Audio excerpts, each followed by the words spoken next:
Hi everyone. We're going to begin a new series today of learning a Mishna a day. Takes place right before our Mincha Gedola at Shir Chadash at 1:20, so the learning will be at 1:15. And the hope is that we will not just learn the technical elements of the Mishnah, but more importantly, some of the philosophical ideas that underpin the individual Mishnah as well as Mishnayot in general, sort of the philosophical and theological ideas, the essence of the Mishnah, so to speak. So a good place to begin is at the very beginning.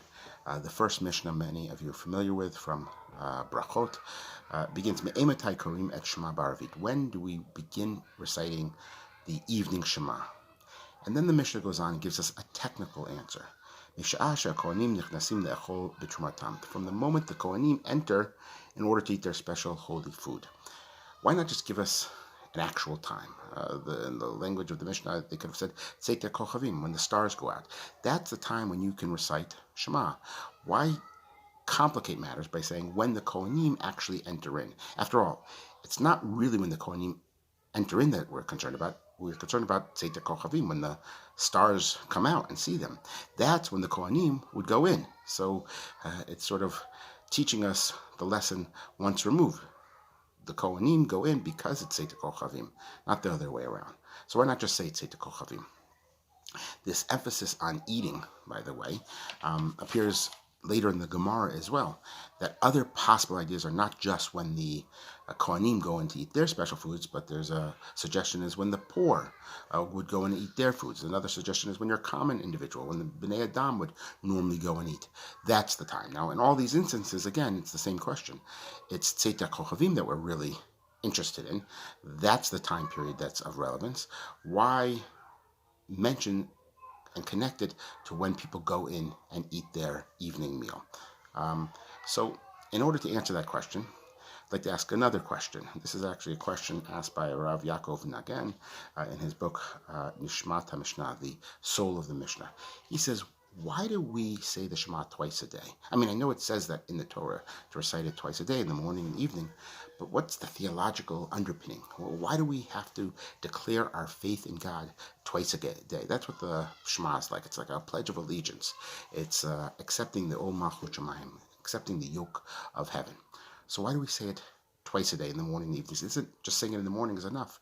You wake up, you declare your faith in God, and that lasts, and then the next day, the next time period, makes sense to once again recite it. Why say it also in the evening time?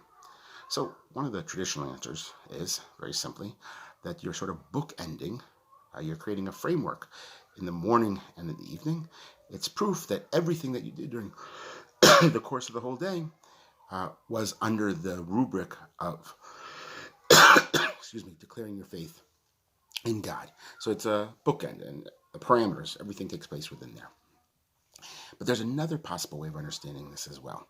The other possibility is somewhat connected to the statements that they made about a Jew during the Haskalah, during the Enlightenment period. Right? There were some people who would say that a Jew should be a Jew in his house, but when he leaves his house, he should just be like everyone else. He should be a good German, a good Frenchman, a good American, whatever the case may be. That Judaism is private, it's personal, it's familial, and it's not meant to be in a national way. You can also say the exact opposite. There are some Jews who appear Jewish on the outside when they go out and they engage in business and they make sure that everyone knows that they're Jewish and they're keeping laws of kashrut and they're very public about it. But when they come home in their own privacy, perhaps they're not as serious about their commitment to Judaism. So here, the suggestion is, the reason why you say it both morning and night is because it's two different experiences one has in their service of God. One is outside, uvlek techav, as the Shema itself says, when you go out in your ways. And then the other is when you return to your home. In your home, do you also have the same commitment to God, even when no one else can see you? Only God. Do you still make that same type of commitment? That's what the Shema is actually after, that we have this commitment to God wherever we are, both in the public sphere as well as in the private sphere. That's why we have to say it twice, once in the morning and once in the evening. The evening we say it, the morning we say it because we're about to go out into the world. The evening we return to our home. And when we return to our home, we make that exact same declaration of faith. And that, of course, then answers the question of why we focus on these possibilities of when the person enters the home to begin eating. The Kohanim enter to begin their evening meal. The poor person enters to eat his meal. The average person, doesn't matter what. This is the time when people begin to wind things down from their public sphere and they enter into their private sphere. The eating is a sign that they've returned home and they're amongst their family, they're amongst a more limited group of people, and amongst that more limited group of people, they nevertheless have the exact same commitment as they had in the morning when they were going out to see the whole world. Have a good day.